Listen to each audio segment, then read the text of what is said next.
need to be solved. Come join us in our quest to solve the mystery of Gravity Falls, Oregon by listening to me, Leah, someone who's already seen the show, and Maya, someone who's completely new to the wondrous town of Gravity Falls. We hope you enjoyed this episode. Episode 8, Irrational Treasure. Okay then, so sorry for the late upload again. We're trying to get our schedule straight, but, stuff happens, so it's fine. And so I haven't seen this episode in a while. Like, this is usually an episode that I, skim past when rewatching Gravity Falls. So I haven't seen this one in a while. So I guess I'm kind of on your side of the boat with this one. Okay, well, that's...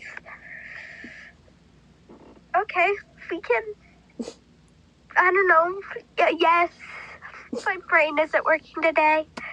It's okay. That was an amazing speech. Anyways, so this episode is called Irrational Treasure. What do you think of the name? It sounds like that movie, or those movies, series and things, National Treasure. Yeah. So. What do you think it's going to be about? Maybe,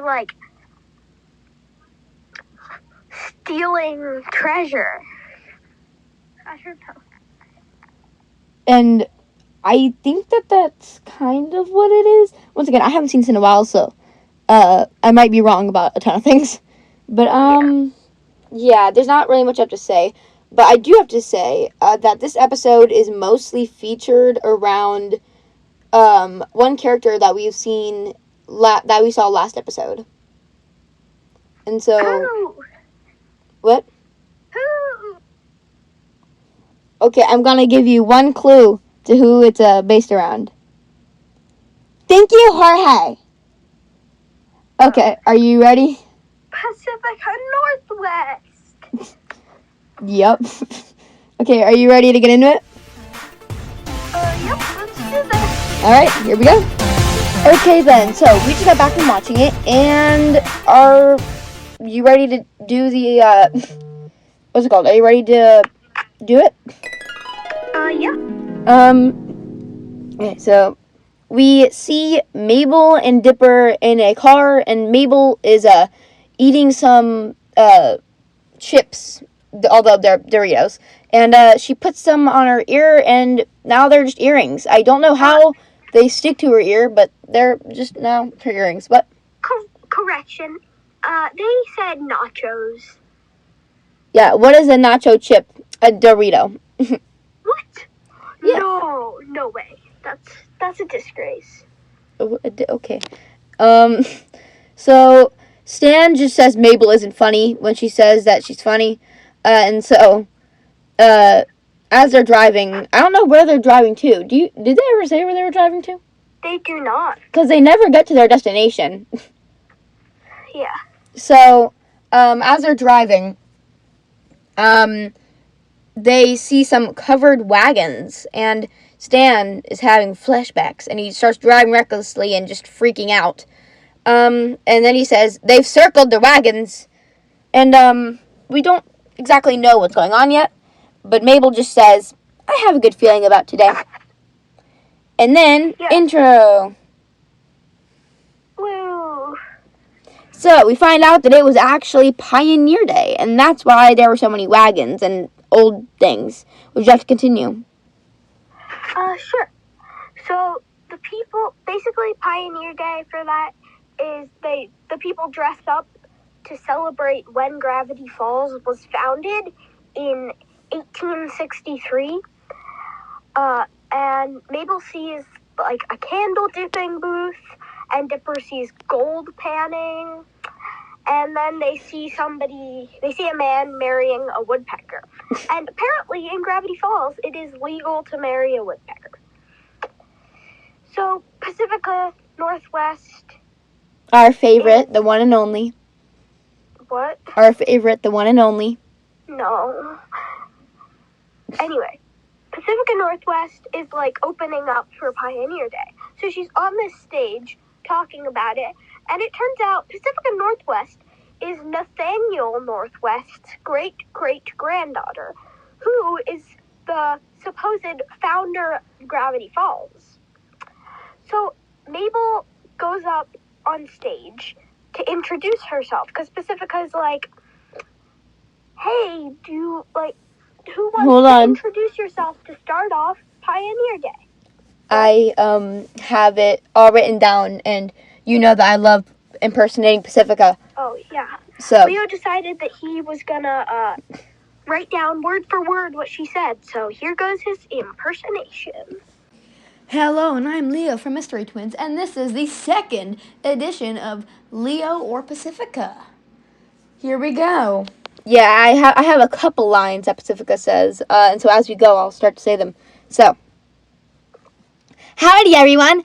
You all know me, Pacifica Northwest, great-great-granddaughter of town founder Nathaniel Northwest. I'm also very rich. Now, if you have the pioneer spirit, we ask you to come up and introduce yourself. Wow, I cannot speak. So yeah, that's Pacifica. And then, as she said, Mabel goes up, and then she says, our first newcomer is Mabel.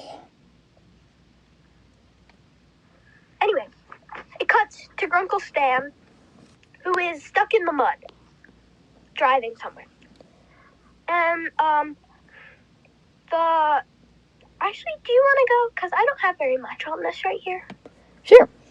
So, first of all, Pacifica says, I'm sorry to break it to you, but Pioneer Day is for serious people. I mean, a puffy playing basketball? Are you always this silly?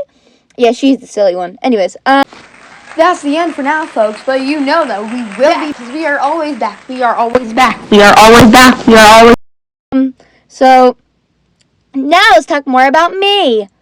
So, Mabel wants some old times butterscotch because she's feeling sad. And Stan, as Maya said, gets stuck in the mud, and a guy comes up to him. So he is still acting like it's the olden days, and when Stan asks him to help get his car out of the mud and help fix it, he says, what is this, a magic wheel box? And for once, like, the cops show up and stop Stan from making any moves on the guy. So instead of helping a woman who got her purse stolen earlier, they're here. They just show up here. And so when he asks what they're going to do to him, they throw him in what they say, ye old stocks. And so he's now like trapped in one of those things that like have your head and hands like trapped. Isn't it like a guillotine or something? No. That's when they cut off your head. Oh, that's the thing that chops off your head. Yeah. Yeah. I think that they called it the stocks. I'm not sure if that's what it's actually called. But he's just trapped in there, basically imprisoned. And Gideon actually comes by from episode 4. He comes by, and do you know what song he's humming? The Gravity Falls theme? No, he was humming his own theme song. That was just a guess, by the way. Yeah, he was humming his own theme song. That's ironic. Exactly. And so, he is, he's a tomato seller. Of course, Gideon is a tomato seller, while Stan is trapped. What do you think happens? Stan, oh no, his hand slipped, and a tomato gets thrown at him. A fun fact, he says my hand slipped before the tomato left his hand. So, he is obviously throwing them at him. He does it twice, and then we cut to the next scene. That machine that Grunkle Stan is trapped in is called the pillory. Sorry. Anyway, continue, sorry. So, yeah. So, Mabel asks Dipper if he thinks that she's silly, and he replies with, no? And, so she starts having self-doubt. So Mabel takes her earrings and her sweater off because, she feels like she's too silly. And so... Yeah, she thinks that people see her as, like, a big joke. Yeah, would you like to continue? Sure. Dipper says that somebody needs to take Pacifica down a peg. And Dipper reads the book. I don't know. Does it have a name? I forget. Journal 3? Yeah, Journal 3. And it talks about how Nathaniel Northwest may not have been the founder of Gravity Falls. Dun, dun, dun. Yeah. And Dipper says, if only I could crack the code. And Dipper pulls out a paper with the codes on it. So it has a bunch of codes on it and stuff. And, well, that's what it looks like. And one of the policemen, looks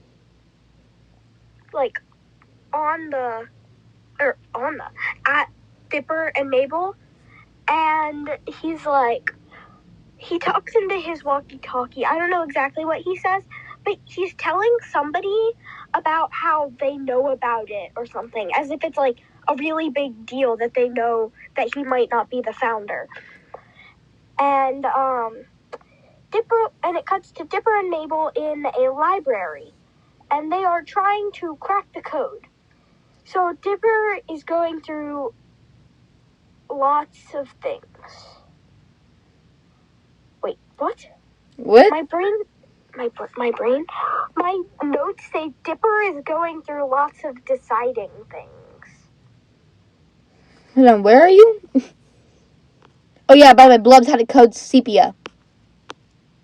Oh, yeah. Anyway, Mabel is being silly again. Oh, I remember. He's going through different, codes. He's trying, the different symbols, hieroglyphics, and he's trying different, symbol code language things. Yeah, I think my autocorrect went from decoding to deciding. Anyway, do you want me to continue? Sure. What? Sure. Okay. Mabel folds the paper with the map, what? Mabel folds the paper with the codes on it into a hat, like a paper hat, because she's being silly again, and it actually turns into a map. So, Leo, would you like to go? Sure. So, when they follow the map that is now on Mabel's head, it leads them to the Gravity Falls Museum of History. And so, they are each given a blue and pink balloon. And so, they gotta be quick because they know that the cops are on their tail. So they see a triangle and try to figure out what it is, where the X is. And, so they're trying to figure out, Dipper is trying to be, Dipper and just trying to figure out what it is. And, Mabel is on a bench, sitting upside down. And she actually sees that when the triangle is put upside down, it reveals a statue from the cemetery. And so, Durland and Blubs are currently now at the museum. And, wait, this is the museum, right?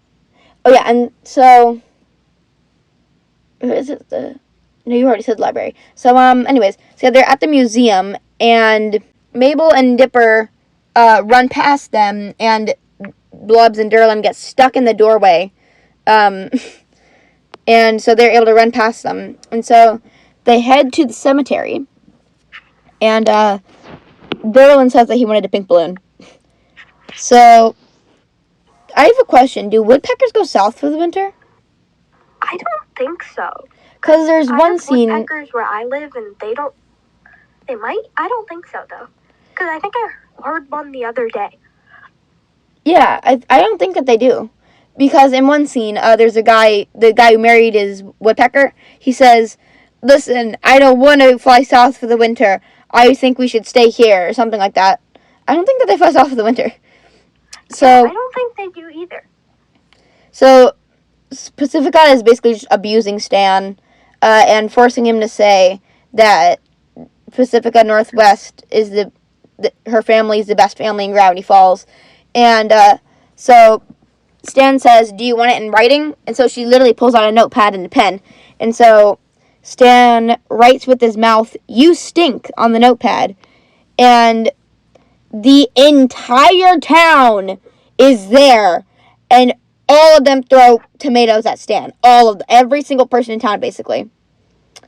And so now we cut back to the cemetery, and Maya, would you like to go? Oh, sorry, my microphone muted itself, and I didn't realize it did. Anyway, so they're at the cemetery, and Mabel walks up to a statue and makes it so it's picking her nose. Like, the finger on the statue is pointing out, so Mabel puts her nose on it.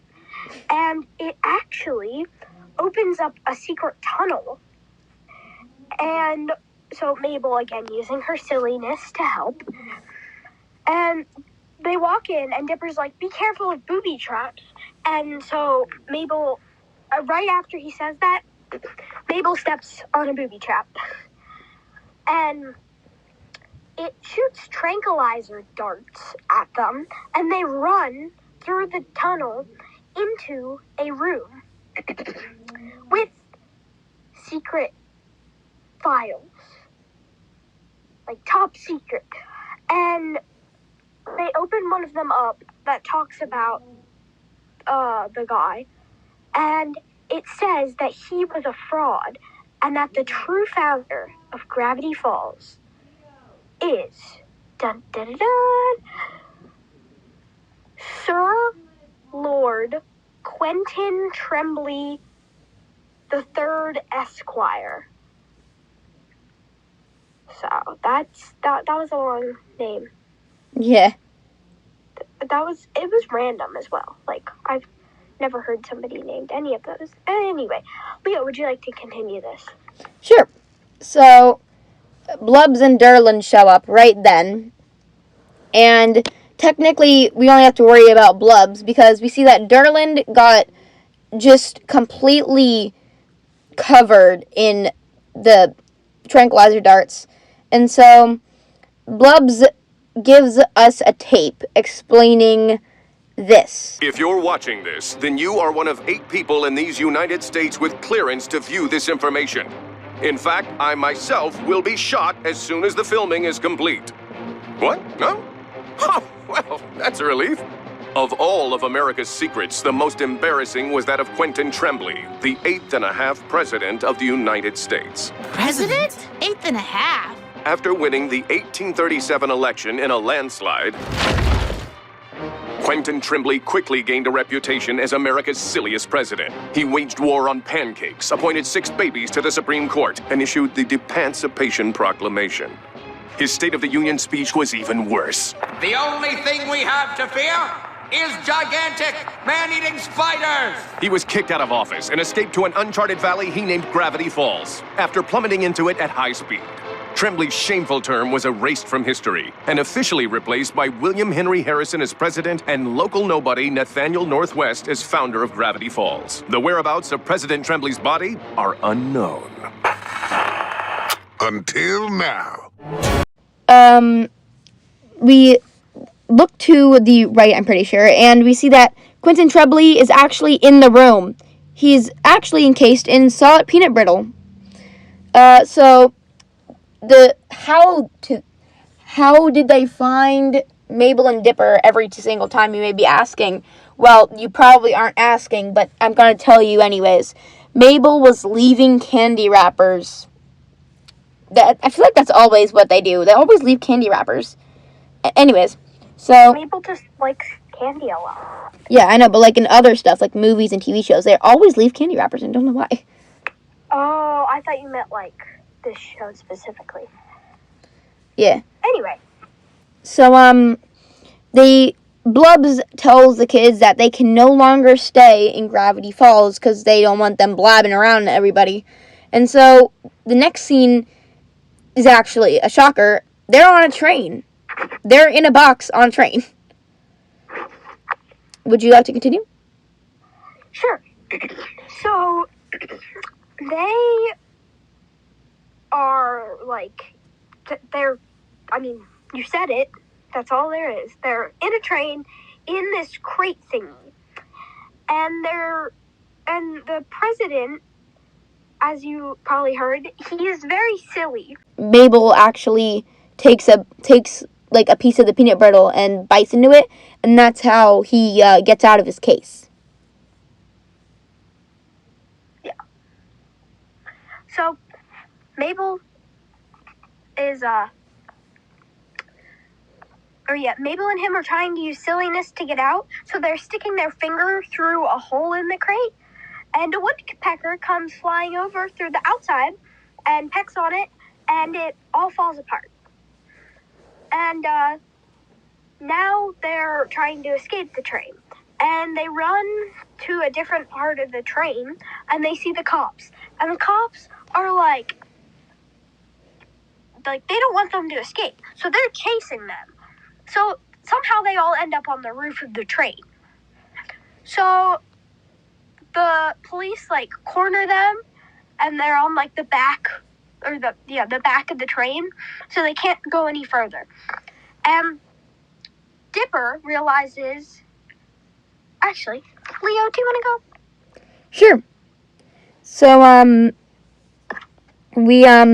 so Dipper actually starts to think to himself, and he realizes that, and he asks Quentin if he ever actually signed, I don't know the actual name of it, but I think it's like a contract or something, to stand down as president, I'm pretty sure. And so he asked if he ever signed it, and apparently Quentin didn't. So technically, he's still the president. So Blubs and Durland have to take orders to him now. And so he orders that they go on vacation. Do you know where, Maya? I have no clue. Silly Water Fun Slides in Salt Lake, Michigan. Oh. So yeah, they go on vacation, and after all of this is done, Quentin makes, not Maya, I was about to say her name, Mabel, a, U.S. congressman, and he actually gives the president's key to Dipper. And I'm not saying anything, but the president's key was? What? Did we explain what the president's key was? Oh yeah, it's a key that can unlock any lock. Like, anywhere. Like, in the whole United States. Yeah. Which, I don't think it works like that, but... I don't think it does. I mean, technically, you could just call it a lockpick, but I mean, you know. Yeah, I guess. So yeah. Oh, sorry, you want to continue? Oh, you can continue, it's fine. Okay. And so, I'm not going to say anything, but that key could come in handy later. It could. It might not. It might. I'm not saying anything. Oh, So, okay. Yeah. So, anyways. So, Mabel decides to go tell Pacifica about her adventure, but Pacifica just calls her dumb. And Dipper gets the best piece of revenge any cartoon could do. So he goes up to, well, I mean, I guess, like, not, but, I mean, do you want to say what it is, Maya?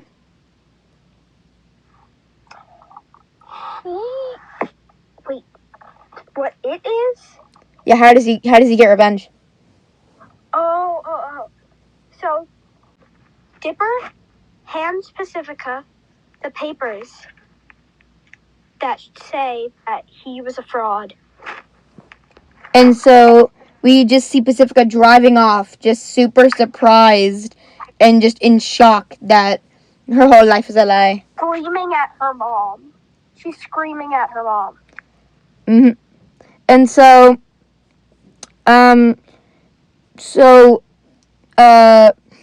Quentin is apparently on the negative $12 bill. And after giving one to Mabel and Dipper, he jumps backwards onto a horse and rides into the sunset. After this, they unlock Stan with the president's key, and Mabel tries to do the same thing that he did, and ends up... Wait, did you just say Stan unlock Stan? No, I said they unlocked Stan. Oh, okay. Anyway, continue. So, yeah, we see, Mabel do the same thing that Quentin just did, although this time we hear a loud crash, so can't be that good. And so the end credits are basically just Quentin talking to a board of babies. Yes. And the code for this episode is E pluribus trembli. Yes. Alright, so that caps the recap. Are you ready to go into the next segment? Yep, let's do it. Alright, okay, so that was the recap, and so, now it's time for Dog's Feelings. What was your, favorite part of the episode? I don't know, maybe the, that's hard. This episode was kind of random, but I also kind of liked it. It, probably when they were, like, down under the cemetery. That was the most interesting part. My favorite part was anytime Pacifica was on screen. Oh. Pacifica, just iconic. So, I mean... Totally. Yeah. Totally. So, what would you rate this on a scale of mythicalness? Like, on a scale of 1 to 10? Mythicalness? Yeah. Maybe a 3. What about interestingness? 7? And last but not least, what would you rate it on, like, your episodes list? Like, favorite episodes to least favorite episodes? Maybe a 4 or 5. It wasn't bad, but it wasn't, what place is it in? Amazing. It's kind of getting hard to keep track of all of them. Yeah. Maybe I need, like, a tier list. Oh, at the end of the season, we can do it like a tier list, like an extra episode. Yes. So, I guess, but like for now, we've only done like 8, so. Yeah. What would you say? I mean, I just said 5. Oh, it's in 5th place? What? Oh, it's in 5th place? Probably 4 or 5, yeah. For me, it's like in, like 7th or 6th. I'm thinking 3 or 4. Oh, wow. I changed mine to 5 or 6. Yeah, I'm going to stick with 4. Alright. Okay. And, I guess that's kind of it for that segment. Wow. Yeah, that was short. Wait, hold on. You asked me to rate all the like the mythicalness and stuff out of 10. What about you? Mythicalness, I rate like a 2. Cause I mean, yeah, like it's like encasing your body in peanut brittle, but I mean that's basically it. Yeah. Also, that feels like science. Yeah, that does feel like science. So that actually no, it's like a 1. Yeah. Cause I mean that it's definitely not possible, but still. And then for interestingness, I'd say like a 7, like you said. Because it's definitely, like, interesting. It has some plot points in it, I guess you could say. But not too many. Yeah. So, I guess that's it. Uh-huh. Alright, on to the trivia section. Okay, on to trivia. Alright. I will start this. Okay. Okay, to start. What year was Gravity Falls founded? 1863. Yes, nice. I'm surprised you got that. I mean, it was easy. I'm not, but, like, that's really random. That's the topic I researched. Oh, right. Whoopsies. Anyway, foreshadowing.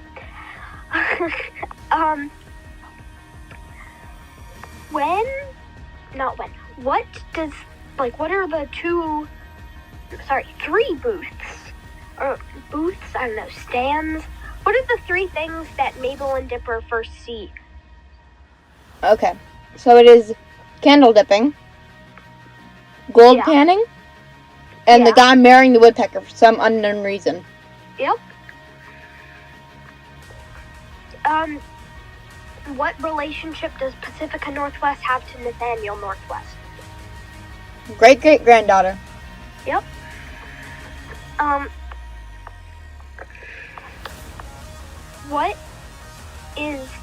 the thing that I asked you, or that we were confused on what it's called. What is that called? Is it? I don't remember. It's like a purgatory thing. Yep. Or no, not close. Not yep. But pillatory. I said a purgatory. Come on. Not I was so pillatory. close. Pillory. I can't talk. Pillory. I said purgatory. Pillory, purgatory. They're close. Alright. Okay, I'm gonna do a couple more.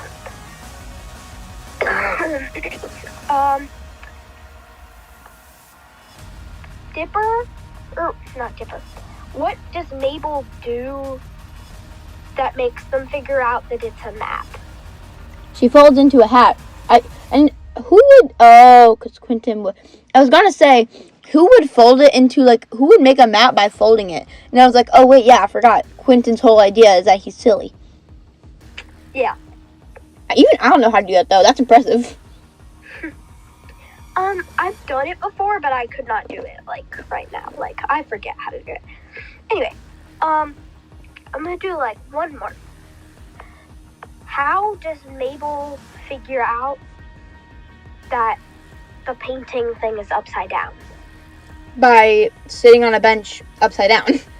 That was really obvious. That was a terrible question. You know what? I'm doing another one because I don't know why I even said that.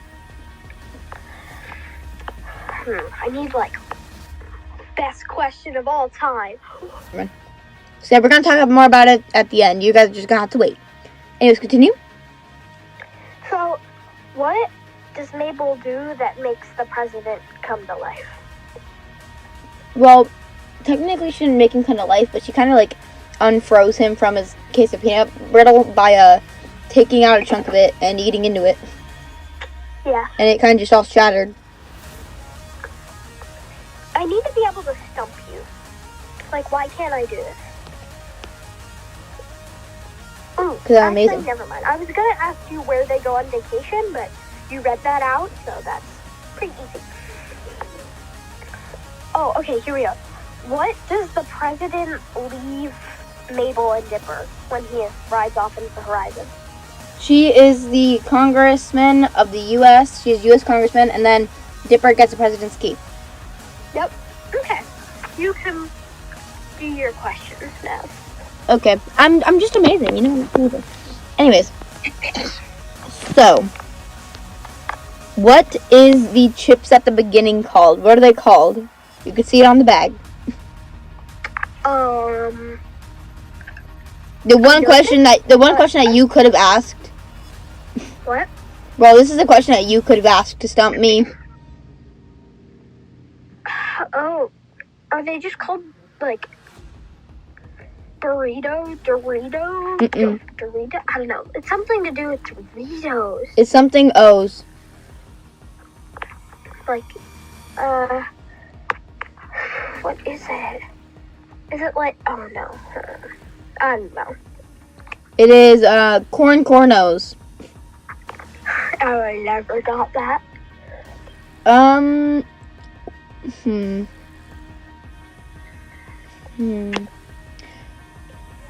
How does Mabel feel about the day? Do you want, like, the exact line?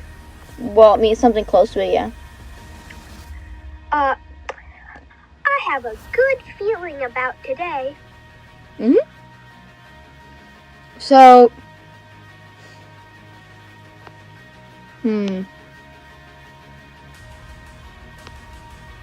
This episode is hard to have trivia questions for. Yeah. What does Mabel get everybody to start chanting? USA. USA. Not sponsored. What does Mabel want after she's sad? What you're made of, we're made for. Sorry. What was the question? What does Mabel want after she gets sad because Pacifica roasted her? Was it like fun? Butter? Oh, butterscotch. I'll take it. It's old times butterscotch. Yes. What does the guy called Stan's car?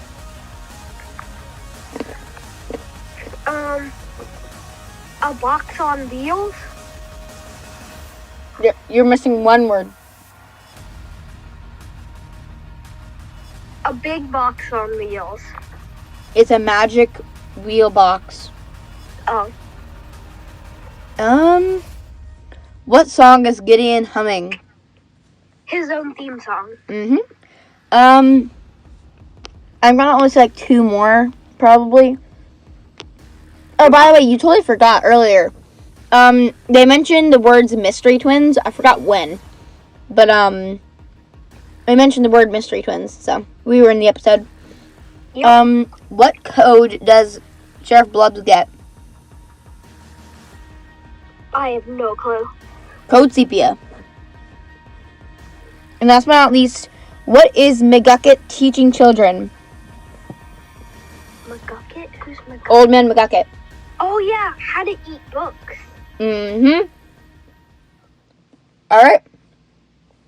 Now, onto what? There's so many sections now. Onto the, fun facts. Yeah, I keep on forgetting the name. Fun fact segment. I can't speak. Bye-bye. Okay then, so now we are onto the fun fact segment. I will go first. And so, my topic is about 1863. So, the Civil War was going on at the time, and Abraham Lincoln was president. It was the year of the pig Chinese zodiac. Slaves were considered in the government's eyes free, but not to the people, even after Lincoln issued the Emancipation Proclamation. Big words there. That's all I have. Yeah, that was a lot of big words. Anyway, I will go now. Okay. So, you know how, what's his name was the 8th and a half president? Well, I did the 8th president. So, the 8th president was Martin Van Buren, and he was the president from 1837 to 1841, after serving as the 8th vice president and the 10th Secretary of State, both under President Andrew Jackson. He died at the age of 79 from asthma, and he was born in 1783, which, honestly, 79 is really old for back then. That's true. He was born in Kinderhook, New York, which is also where he died. And his reputation, he wasn't a great or even, good president. Not many people really liked him. And he was part of the Democratic Party. That's all I have. Okay. On to the book segment. So, on to the book section. Leo, why don't you... First of all, what is this book section about? I am pretty sure that there is a, Dipper segment and a... Yeah, there's a Dipper segment and there is a author segment. Oh. So. Ready? Yep. Okay. Well, hold on. I don't know if that one would be considered I don't know if that one would be considered a, author segment because it's technically about another thing. Oh, wait, no, here we go. Okay, so. This is the author. In researching the town lore, I have found quite a few bizarre laws and customs passed down from the founders' days. For example, an old law forbids a house from holding office until it is of legal age. To do what? There are also 46 different laws involving when, where, and how to properly count a woodpecker for marriage. Don't ask. Most of these absurd... Oh, I cannot speak. Most of these absurd laws are attributed to town founder General Nathaniel Northwest, a man whose only battle skills appear to have been wearing a jacket with fringes and posing for... Oh my god, what does that say? Dog type? What? Okay. For things. Crossed out or something? No! I'll show you. I'll show you. Tell me what this says.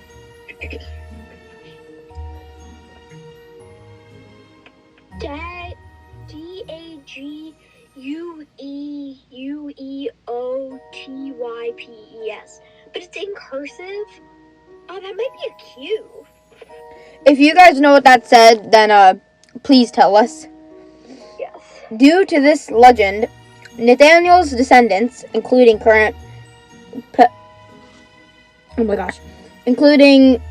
Patriarch Alderman Northwest, have enormous power in this town, owning everything from Northwest Realty to Northwest Mud Flaps to Northwest Weather Vanes that often seem unfairly favored the directions north and west.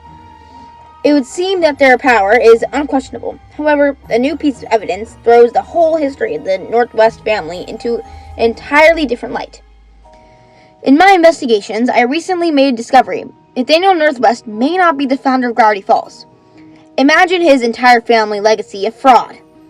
I believe that the proof of this secret is buried somewhere in the enclosed document. If only I could crack the code. And so now we see Mabel had drew a little picture. Hold on. So I looked it up. Can you read the sentence that word was in again? Okay.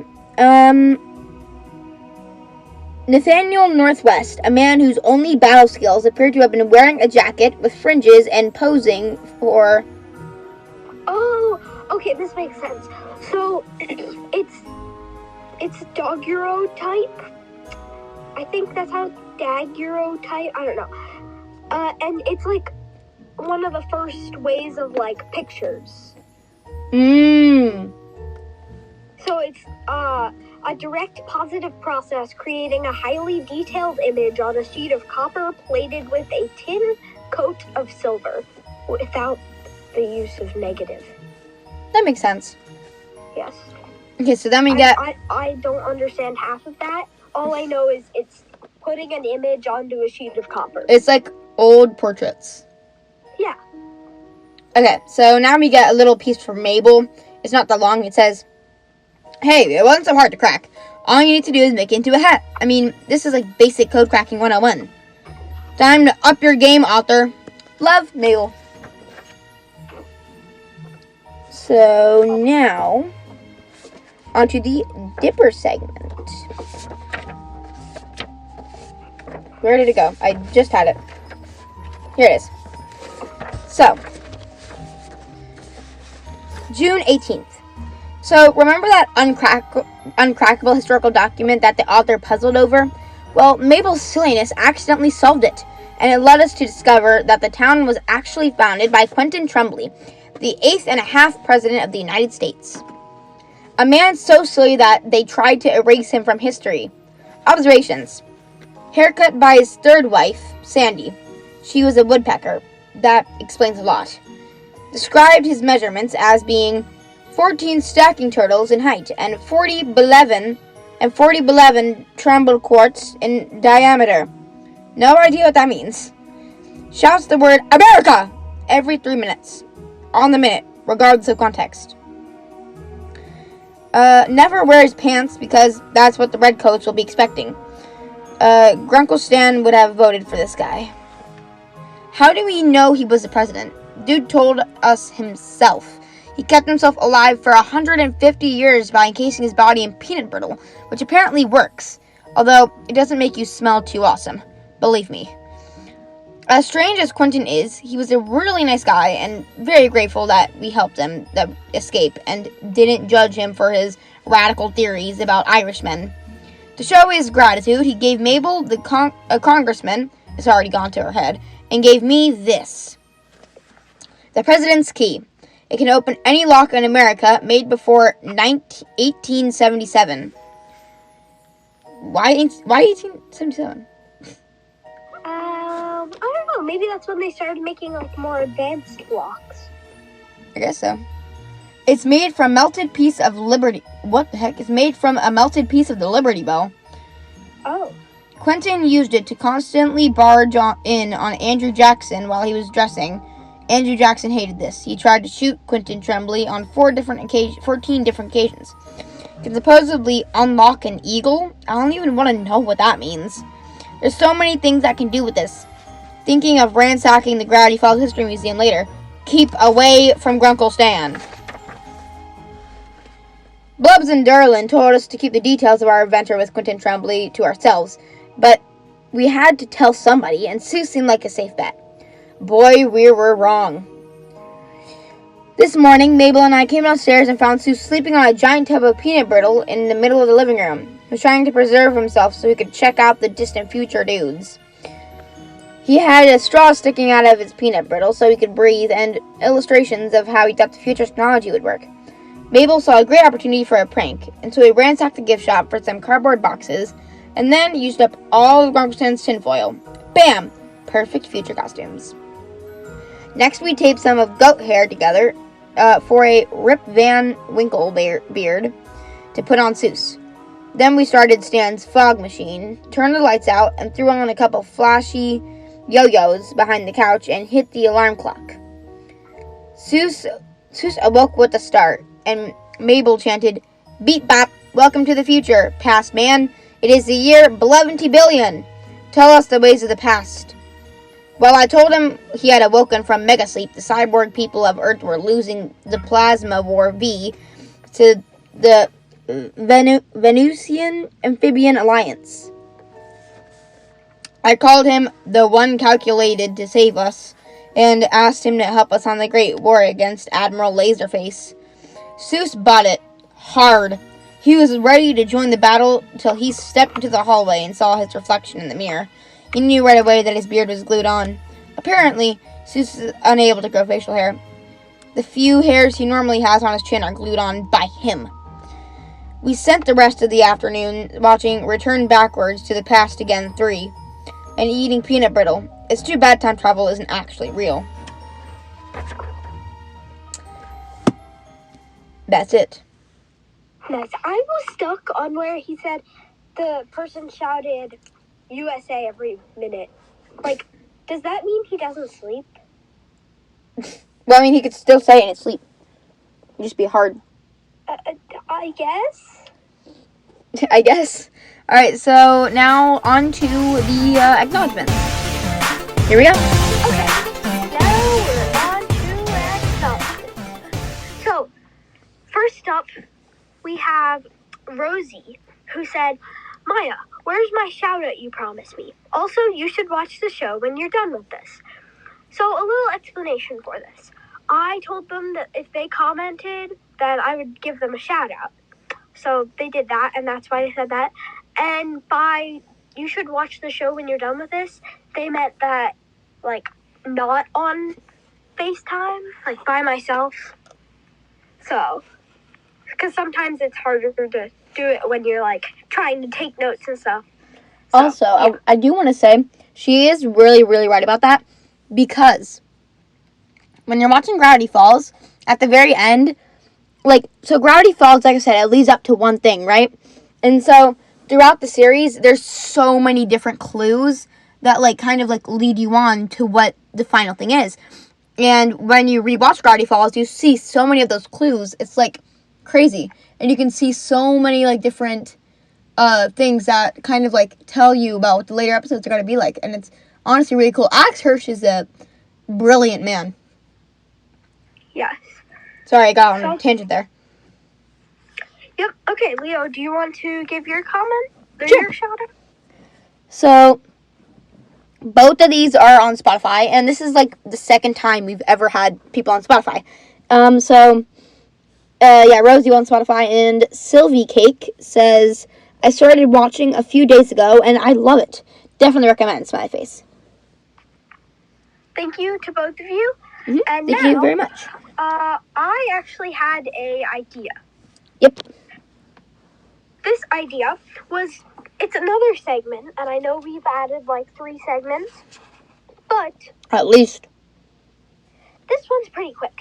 So I was thinking at the end of like each episode, we could do an award segment. So basically, we would each give each other an award that was based on something that happened.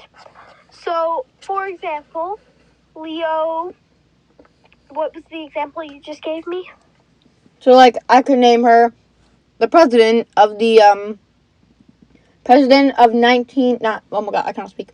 I could, like, name her, the president, or, like, I could name her, Like, best president, or like, U.S. congressman. Yes. Like, something to do with the episode. We would think of better examples. Those are some, that example is okay. But, yeah, so we would, like, give each other an award.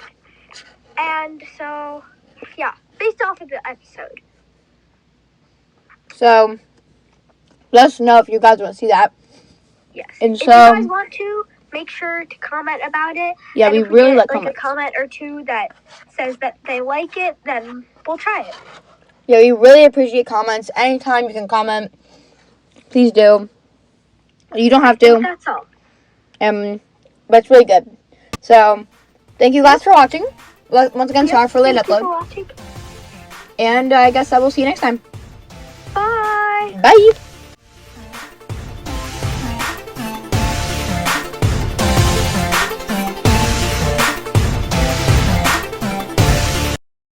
We just see. Hold on. Everybody's texting me. You. Oh, I was just texting you information about my topic. I know. You, my dad, and Stella are all texting me.